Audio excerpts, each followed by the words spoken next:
صرف ہمیں پیدا نہیں فرمایا بلکہ اللہ تعالیٰ نے پیدا فرما کے ہم سے اپنا تعلق وفا اور تعلق محبت بھی نبھایا ہے۔ یہ بات سمجھنے کے لائق ہے۔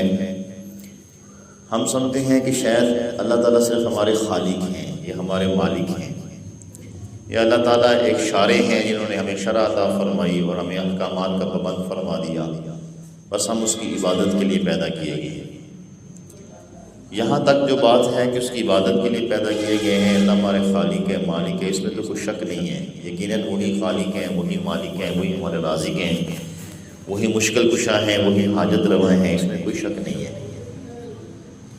مگر آج کے اس ماضی دور کے اندر جس وقت دنیا کی محبت ہر انسان کے دل میں اتنی بسیرا کر چکی ہے کہ انسان اپنے خالق کو بھولتا جا رہا ہے، اپنے پیدا کرنے والے کو بھولتا جا رہا ہے، اپنے احسان کرنے والے کا احسان مند یا شکر گزار یا عبادت گزار بننے کی بجائے نافرمان بنتا جا رہا ہے۔ اس کی ایک وجہ یہ بھی ہے کہ انسان صرف یہ سمجھتا ہے کہ اللہ تعالیٰ صرف خالق مالک ہے، یا اللہ تعالیٰ صرف دوسرے بادشاہوں کی طرح عامر ہیں کہ حکم دینے والے ہیں یا سزا دینے والے ہیں کہ اگر آپ نیکی کرو گے تو ثواب ملے گا، گناہ کرو گے تو سزا ملے گی، نیکی پہ ثواب اور گناہ پہ عذاب۔ جبکہ صرف اتنا نہیں ہے بلکہ اللہ تعالیٰ ہم سے محبت فرماتے ہیں۔ یہ جو پہلو ہے کہ اللہ ہم سے محبت فرماتے ہیں، یہ آج سمجھنے کی ضرورت ہے اور ہر انسان کو سمجھنے کی ضرورت ہے کہ اللہ تعالیٰ محض عامر نہیں ہے، محض بادشاہ نہیں ہے، محض خالق مالک نہیں ہے، محض ہم سے انہوں نے عبادت کا مطالبہ نہیں کیا بلکہ وہ ہم سے محبت فرماتے ہیں اور بے انتہا محبت فرماتے ہیں، بے شمار محبت فرماتے ہیں اور بے غرض اور بے لالچ محبت فرماتے ہیں۔ اس وقت دنیا میں جتنی بھی محبتیں ہیں وہ ساری کی ساری محبتیں کسی نہ کسی لالچ میں ہوتی ہیں، کسی غرض میں ہوتی ہیں، ان کے پیچھے کوئی نہ کوئی مقصد ہوتا ہے، چاہے وہ اچھا مقصد ہو چاہے غلط مقصد ہو۔ بے مقصد کوئی محبت کسی سے نہیں کرتا۔ مثلاً اگر ماں باپ کی محبت ہے اولاد کے ساتھ، وہ بھی اس لیے محبت کر رہے ہیں کہ یہ بڑے ہو کے ہمارے دست و بازو بنیں گے۔ اگر خامند اور بیوی کی محبت ہے تو اس غرض سے ہے کہ خامند کو بیوی سے اپنے ایمان کی تکمیل چاہیے اور اولاد چاہیے بیوی کو اپنے خامند سے سہارا چاہیے، سر چھپانے کے لیے مکان چاہیے، نان نفقے کے لیے مال متاع اور پیسہ چاہیے، اور اپنی عزت اور آبرو اور اپنا ایمان اور حیا بچانے کے لیے خامند کا ساتھ چاہیے۔ تو مطلب یہ ہے کہ پیچھے غرض ہے، اچھی غرض ہے، اچھا مقصد، لیکن مقصد کے بغیر یہ محبت نہیں ہو رہی۔ ایک دوست دوسرے دوست سے جو محبت کرتا ہے اس کے پیچھے بھی کوئی نہ کوئی اچھی یا بری لالچ اور محبت ہوتی ہے۔ نفسانی شہوانی محبتوں کے پیچھے تو ہوتی ہی لالچ ہے، دنیاوی محبتوں کے پیچھے تو دنیاوی محبت ہی کی لالچ ہوتی ہے، وہ تو سارے کے ساری محبتیں مقصد کے ساتھ ہوتی ہیں۔ الغرض جتنی بھی اس وقت دنیا میں آپس کی محبتیں ہیں، مخلوق کی محبتیں ہیں، وہ سب کے سب لالچ میں ہیں، مقصد میں ہیں اور کسی نہ کسی غرض میں ہیں۔ لیکن اللہ تعالیٰ ان چیزوں سے پاک ہے۔ اللہ کو نہ لالچ ہے، نہ غرض ہے، نہ کسی چیز کی ضرورت ہے، اور نہ اللہ تعالیٰ کو کسی قسم کا ہم سے مقصد مطلوب ہے۔ یہ جو اللہ نے ہمیں عبادت کا حکم دیا وہ بھی اس لیے کہ ہمارا اس میں اپنا فائدہ ہے، وگرنہ اللہ تعالیٰ کو ہماری عبادت کی، ہمارے روزوں کی اور ہمارے حج عمرے کی، ہماری دیگر نیکیوں کی کوئی ضرورت نہیں ہے کہ اس کو ضرورت ہو، ضرورت کے تحت اللہ نے ہمیں عبادت کا حکم دیا، وہ ایسا نہیں ہے۔ اللہ تعالیٰ نے ہمارے اپنے ہی فائدے کے لیے ہمیں اپنے احکامات نصیب فرمائے ہیں، جس میں دنیا کا بھی فائدہ ہے، آخرت کا بھی فائدہ ہے۔ لیکن اس کے باوجود کہ اللہ کو حاجت بھی نہیں، کوئی مقصد بھی نہیں، کوئی لالچ بھی نہیں، کوئی کسی قسم کا خوف بھی نہیں ہے۔ آج کل لوگ بعض دفعہ خوف کی وجہ سے بھی تعلق رکھتے ہیں نقصان سے بچنے کے لیے، اگلا بندہ ظالم ہے، ایسا افسر ہے، ایسا وڈیرے ہے کہ اس کے ظلم سے بچنے کے لیے تعلق رکھنا پڑتا ہے۔ یا بعض دفعہ کوئی کام نکلوانا ہوتا ہے اس لیے بندہ تعلق رکھتے ہیں۔ تو اللہ ان چیزوں سے پاک ہے کہ اللہ ہم سے کام نکلوائیں، اللہ کو کوئی خوف ہو، اللہ کو کوئی ہمارا جو ہے نا وہ تعلق کا مقصد نہیں، بغیر کسی لالچ کے، بلا کسی مقصد کے اللہ ہم سے محبت فرمائے۔ یہ کتنا بڑا انعام ہے کہ وہ احکم الحاکمین ہو کر بھی ہمارے خالق مالک ہو کر بھی ہمیں پیدا فرمانے کے بعد بھی ہماری حاجتوں کو پورا کرنے کے بعد بھی ہم سے محبت فرمائے۔ اس کی دلیل کیا ہے؟ قرآن عظیم الشان میں ہم پڑھتے ہیں، زندگی میں کئی مرتبہ قرآن پڑھتے ہیں، ہم نے یہ کئی مرتبہ پڑھی ہوگی، والذین آمنوا اشد حبا للہ، کہ ایمان والے تو ہوتے وہ ہیں جو اللہ سے خوب کے محبت کرتے ہیں۔ اور ایک جگہ فرمایا کہ اللہ ایمان والوں سے محبت کرتے ہیں، اللہ ایمان والوں سے محبت کرتے ہیں۔ معلوم ہوا کہ ایمان والے اللہ سے محبت کرتے ہیں اور اللہ ایمان والوں سے محبت کرتے ہیں۔ اب سوال پیدا ہوتا ہے پہلے محبت کون کرتے ہیں؟ اللہ محبت کرتے ہیں یا پہلے انسان اللہ سے محبت کرتے ہیں؟ تو اس کا بھی قرآن عظیم الشان میں ایک تیسرے مقام پہ جواب ارشاد فرمایا کہ پہلے اللہ محبت فرماتے ہیں، پھر انسان جو ہے نا وہ اللہ سے محبت کرتے ہیں۔ اور یہ مفہوم حدیث سے بھی معلوم ہوتا ہے کہ جس بندے کے اوپر اللہ محبت کی نگاہ ڈالتے ہیں، رحمت کی نگاہ ڈالتے ہیں، شفقت سے دیکھتے ہیں، اس کو اپنی عبادت کی توفیق عطا فرماتے ہیں۔ عبادت کی توفیق کب ملتی ہے؟ جب اللہ تعالیٰ کسی بندے کو محبت سے دیکھتے ہیں، شفقت سے دیکھتے ہیں، تب اللہ تعالیٰ عبادت کی توفیق عطا فرماتے ہیں۔ اس لیے جس بندے کو دیکھو وہ اللہ کی عبادت شوق سے کر رہا ہے تو اس بات کی گواہی دو کہ اس کے دل میں اللہ کی محبت ہے اور اللہ اس سے محبت فرما رہے ہیں۔ پرانے زمانوں میں جب غلام باندیاں ہوتے تھے، جنگیں ہوتی تھیں، جو علاقے فتح ہو جاتے تھے تو وہاں جو جنگ میں آئے ہوئے مرد عورتیں ہوتی تھیں تو وہ قید ہو جاتے تھے، ان کو غلام بنا دیا جاتا تھا۔ تو غلام جو باندیاں ہوتے تھے وہ پھر ان سے خدمت کا کام لیتے تھے۔ تو ایسا ہوتا تھا کہ کبھی ایک گھر میں، کبھی دوسرے گھر میں، کبھی تیسرا ان کا مالک، کبھی چوتھا، تو بکتے بکاتے کہیں سے کہیں پہنچ جاتے تھے۔ ایسے ہی ایک باندی جو تھی وہ بکتے بکاتے ایک اللہ والے کے ہاتھ میں لگی، انہوں نے ان کو خرید لیا۔ جب وہ گھر میں لے کر آئے تو کیا دیکھا کہ ساری خدمات سے فارغ ہو کر، کھانا پکا کر، کھلا کر، گھر کی صفائی کر کے وہ مصلی پہ بیٹھ گئی اور ساری رات عبادت کرتی رہی۔ اب ان کی بار بار آنکھ کھلی، جب بھی آنکھ کھلتی تو وہ مصلی پہ ہی بیٹھی عبادت کر رہی ہے۔ جب رات کا آخری پہر شروع ہوا اس نے دعا مانگنا شروع کر دی، اللہ سے مناجات شروع کر دی، اور اس نے اونچے اونچے اللہ سے مانگنا شروع کر دیا۔ مانگتے مانگتے وہ اللہ سے کہنے لگی، اے اللہ، میں آپ کو اس محبت کا واسطہ دیتی ہوں جو آپ مجھ سے فرماتے ہیں۔ اب یہ بزرگ اٹھے کہ یہ کیسی بے ادبی کر رہی ہے، توہین کر رہی ہے، یہ کہہ رہی ہے کہ اللہ جو آپ مجھ سے محبت کرتے ہیں میں اس کا واسطہ دیتی ہوں۔ تو اس کو اٹھ کر کہنے لگے، وہ باندی تو کیا مانگ رہی ہے؟ وہ خاموش ہو گئی۔ اس نے کہا تو بے ادبی کر رہی ہے کہ تو یہ کہہ رہی ہے کہ اللہ تعالیٰ تجھ سے محبت کرتے ہیں، تو یہ کہے اللہ تو میں آپ سے محبت کرتی ہوں، کیونکہ عبادت کا فعل اللہ کا نہیں ہے، مخلوق کا فعل ہے عبادت کرنا۔ تو اس نے کہا، خدا کے بندے تھوڑا سا ہوش کر، اگر اللہ کو مجھ سے عبادت، مجھ سے محبت نہ ہوتی تو یوں مجھے ساری رات مصلی پہ بیٹھ کے عبادت کی توفیق عطا نہ فرماتی، اور تجھ سے اللہ کو محبت نہیں ہے، اس لیے تجھے اللہ نے ساری رات بسترے پہ سلایا ہوا ہے اور مجھے جگایا ہوا ہے، میں خود نہیں جاگ رہی، میں خود نہیں عبادت کر رہی، کہ اللہ مجھ سے محبت فرما رہے ہیں تو مجھے توفیق نہیں رہی۔ تو پہلے اللہ محبت فرماتے ہیں، پھر انسان کو توفیق عبادت نصیب ہوتی ہے، وہ ایسے قریب پروردگار ہے۔ اچھا، اس سے مزے کی بات سنیں کہ ایک بندہ گناہ کر جاتے ہیں۔ اب آپ بتائیں گناہ کا نقصان اللہ کو ہے؟ نہیں ہے۔ بنی اسرائیل میں حضرت موسیٰ علیہ السلام کے دور میں ایک گناہ گار آدمی فوت ہو گیا اور وہ انتہائی گناہ گار تھا۔ ایسا گناہ گار تھا کہ لوگوں نے تہیہ کر لیا تھا کہ جب یہ مرے گا نا اس کا جنازہ نہیں پڑے گا، جیسے خودکشی کرنے والوں کا جنازہ پڑھنے سے ہماری شریعت نے منع کیا ہے کہ جو خودکشی کرے اس کا جنازہ نہیں پڑے، اس کو بس جو اس کے عزیز شدار ہیں مقامی طور پر 2-4 بندے جنازہ پڑھ کے دفنا، کیونکہ وہ اچھی حالت میں نہیں مرا۔ اللہ تعالیٰ ایسی موت سے محفوظ رکھے، خاتمہ بھی خیر عطا فرمائے۔ خودکشی کرنے والوں کو اللہ ہمیشہ جہنم میں ڈالے گا، بڑی لمبی مدت تک جہنم میں جلنا پڑے گا۔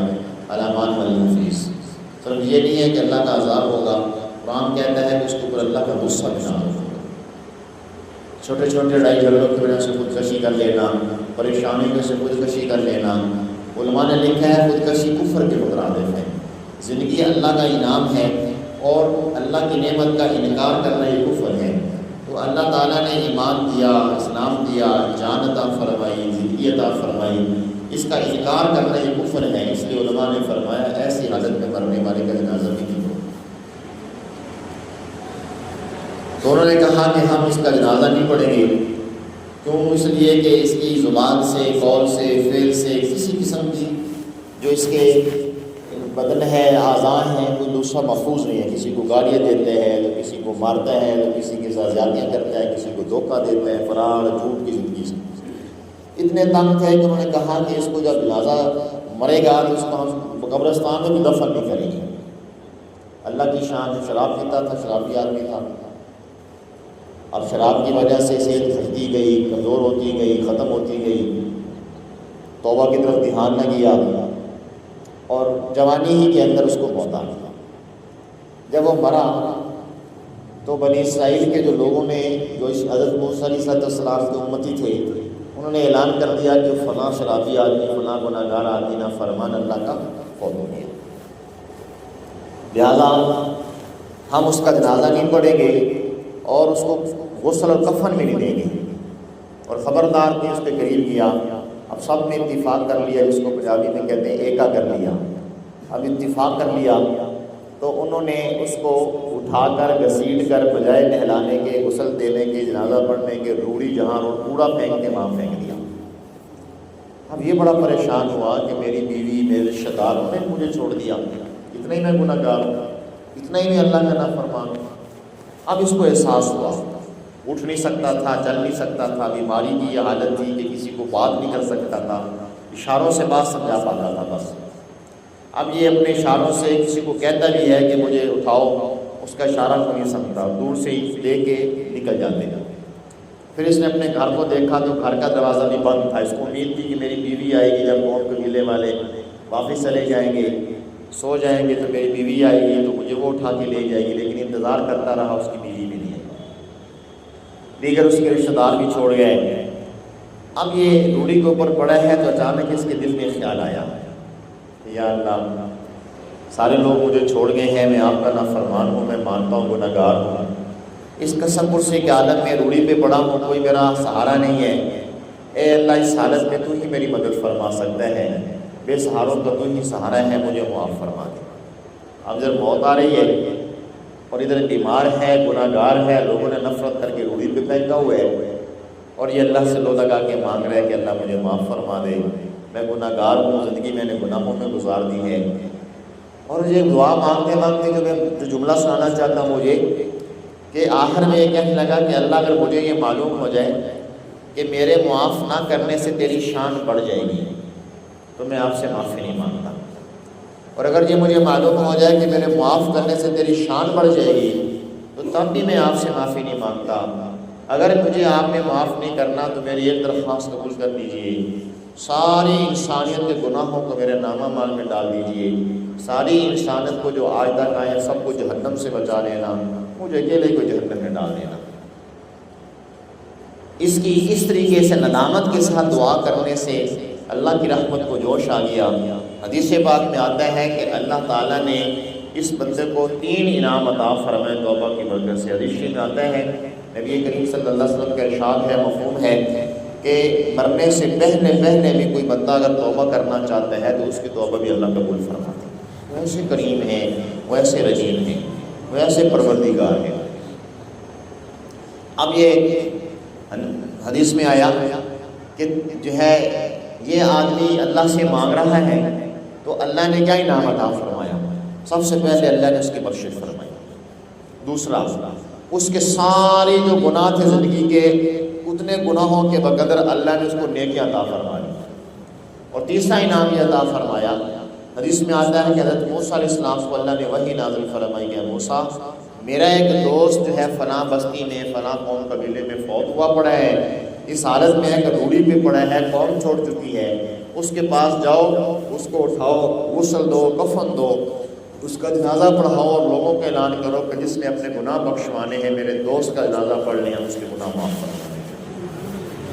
اب لوگ حیران جب موسیٰ علیہ السلام نے اعلان کیا کہ یہ تو گناہ گار ہے، فاسق ہے، ہم نے اس کو روڑی کے اوپر پھینکا نفرت کر کے، تو یہ اللہ کا دوست کیسے ہے؟ تو موسیٰ علیہ السلام کی قوم نے حضرت موسیٰ علیہ السلام سے بحث کرنی شروع کر دی کہ یہ تو ایسا ہے، یہ گناہ بھی کرتا تھا، یہ بھی کرتا تھا، یہ بھی کرتا تھا، فلاں بھی تنگ تھا، فلاں بھی تنگ تھا، فلاں بھی تنگ تھا، تو ایسے بندے کو اللہ نے دوست کیسے فرمایا؟ آپ اللہ سے دعا کیجئے کہ معاذہ کریں۔ بنی اسرائیل کے مطالبات قرآن شریف میں مشہور ہیں، آپ سورہ بقرہ پڑھیں تو بہت سارے مطالبات آپ جو ہے نا وہ قرآن شریف میں پڑھیں۔ تو انہوں نے مطالبہ کیا تو حضرت موسیٰ علیہ السلام نے اللہ سے دعا کی کہ یا اللہ یہ تیرے بندے پوچھ رہے ہیں کہ یہ تو ایسا ایسا تھا تو یہ آپ کے دوستوں میں کیسے شامل ہوا؟ تو موسیٰ علیہ السلام صلی اللہ نے وحی نازل فرمائی کہ موسیٰ یہ میرا بندہ تھا تو بہت ہی گناہ گار، جب لوگوں نے اس کو روڑی کے اوپر پھینکا تو اس کو کوئی بھی سہارا نہیں ملا، اس بیچارگی کے عالم میں اس نے مجھے پکارا اور مجھے اس نے یوں کہا کہ اگر میری شان میں کوئی کمی ہوتی ہے گناہوں کو معاف کرنے سے تو میں معافی نہیں مانگتا، اور اگر میری شان میں اضافہ ہوتا ہے میرے معاف نہ کرنے سے تو تب بھی معافی نہیں مانگتا۔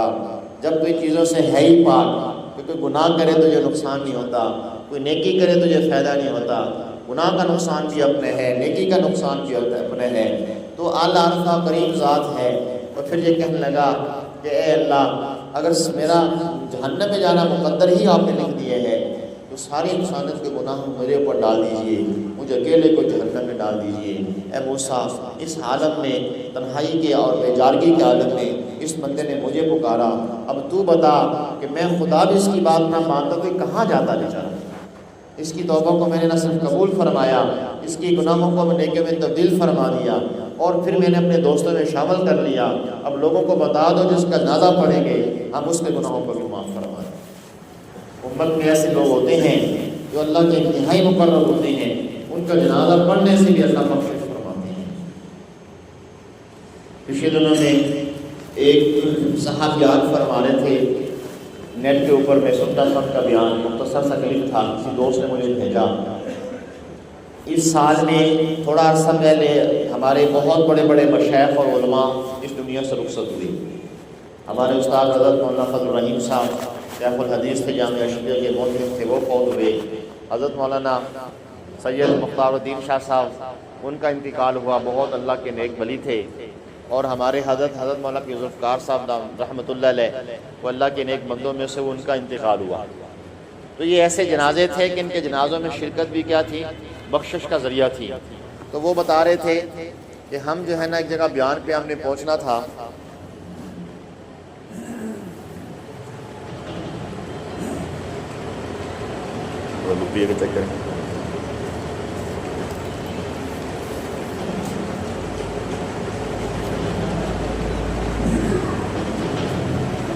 بسم اللہ الرحمن الرحیم،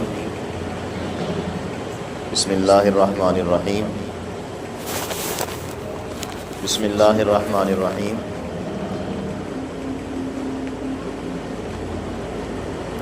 بسم اللہ الرحمن الرحیم،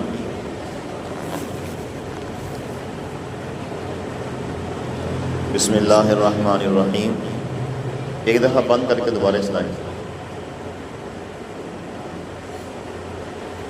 بسم اللہ الرحمن الرحیم۔ وہ بتانے لگے کہ ہم ایک جگہ بیان پہ جا رہے تھے تو ہمیں اطلاع ملی، ہم دوڑتے دوڑتے جو ہے نا وہ جنازے پہ پہنچے، مگر ہم پہنچ نہیں پائے، بہت دور رہ گئے، پیچھے سے ہی جو ہے نا وہ جنازہ کھڑے ہو کے پڑا۔ اب ہمیں افسوس تھا کہ ہمیں جنازہ نہیں ملا اللہ کے نیک بندے کا، اللہ کے ولی کا۔ یہ میں واقعہ اس لیے سنا رہا ہوں کہ بعض لوگ ایسے اللہ کے مقرب اور محبوب ہوتے ہیں کہ ان کا بھی عمل ایسا ہوتا ہے کہ ان کا جنازہ پڑھنے سے بندے کی بخشش ہوتی ہے، جیسے چھوٹے بچوں کا جنازہ پڑھنے سے خود بندے کی بخشش ہوتی ہے۔ ویسے تو عام مومن کا جنازہ پڑھنے سے اس مومن کی بخشش کی دعا مانگتے ہیں، لیکن اس جنازے کی دعا میں بھی زیادہ طور پہ جو استعمال سیغے جو ہیں وہ اپنے لیے ہیں، جیسے اللہم اغفر لنا، اللہ ہماری مغفرت فرما، لحینا و میتنا، ہمارے زندہ کی بخشش فرما، ہمارے مردہ کی بخشش فرما۔ تو عمومی طور پر جو دعا مانگی جا رہی ہے اس میں صرف ایک لفظ ہے جو میت کے لیے، باقی سارا اپنے لیے ہے، حینا و میتنا و شاہدنا و غائبنا صغیرنا و کبیرنا، ہمارے چھوٹے بڑے، ہمارے حاضر اور غائب۔ تو دعا اکثر اپنے لیے مانگی جا رہی ہے، ایک دعا میت کے لیے ہے۔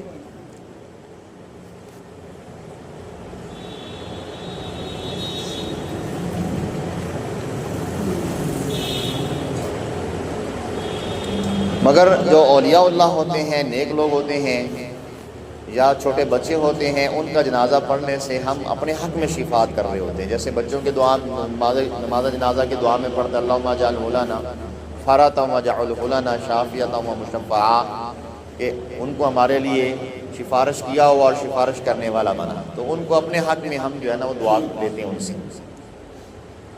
وہ کہنے لگے کہ رات کو خواب میں دیکھا کہ نبی کریم صلی اللہ علیہ وسلم کی زیارت نصیب ہوئی، اور پوچھا کہ کیوں پریشان ہوا. ہم نے کہا جس طریقے سے اللہ کے ایک دوست تھے، نیک بندے تھے، ان کا جنازہ پڑھنے نکلے، پہنچ نہیں پائی.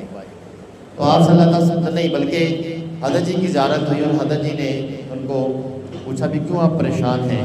تو کہنے لگے کہ اس لیے ہم پریشان ہیں کہ جنازہ پڑھنے نکلے تھے مگر آپ کا جنازے میں ہم پہنچ نہیں پائے، مجمع بہت تھا، ٹریفک جام تھی، ہم پیچھے رہ گئے.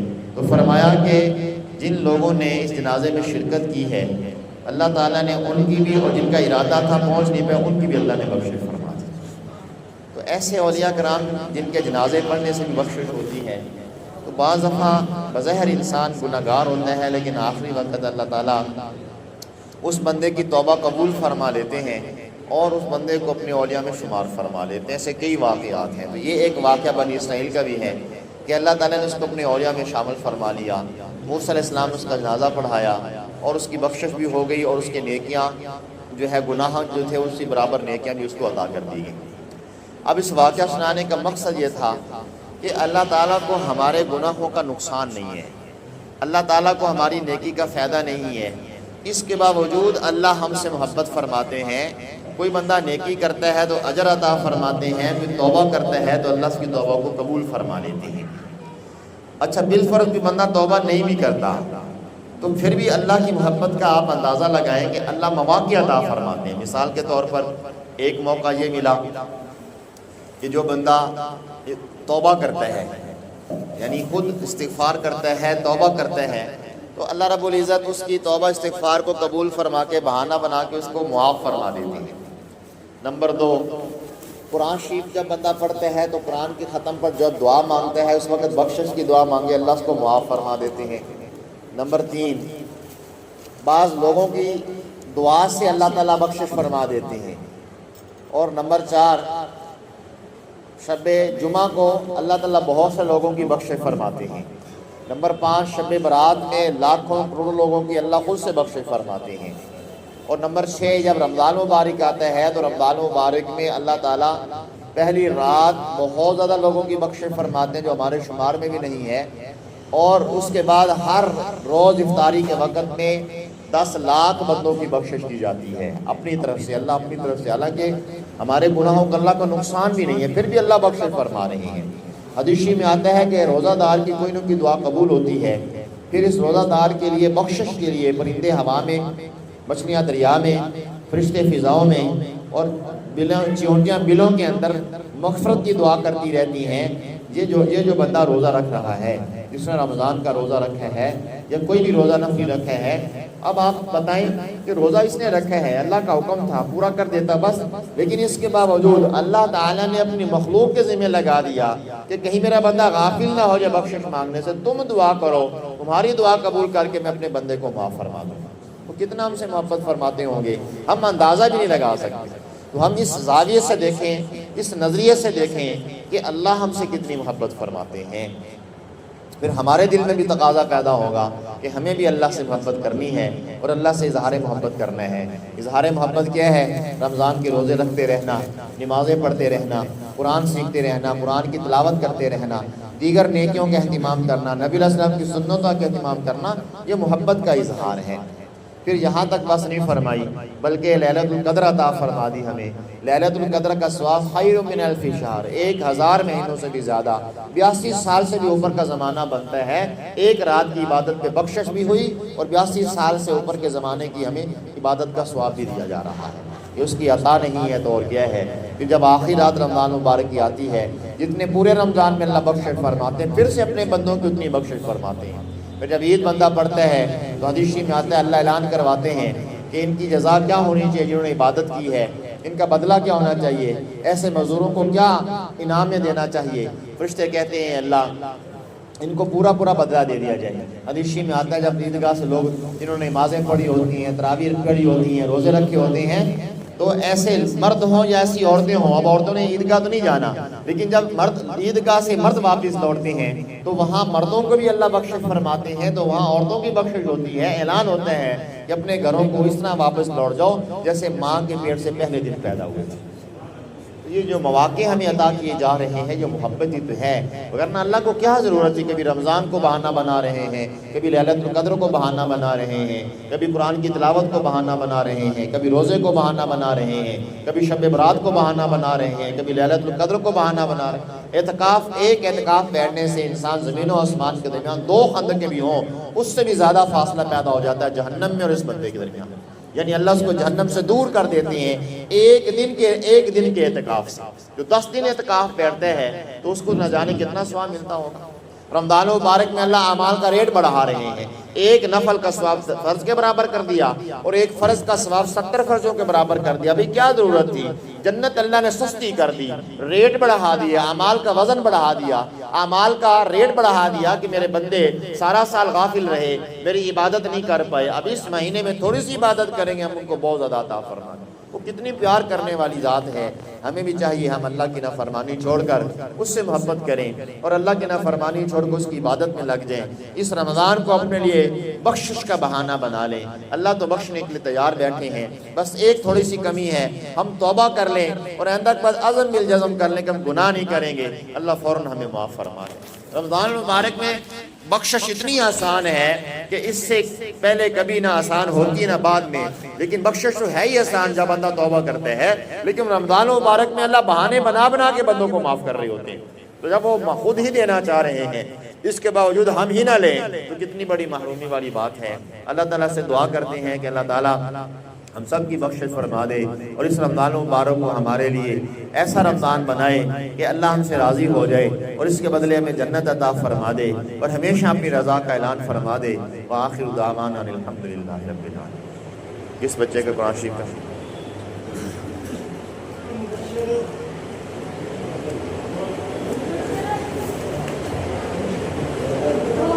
آئے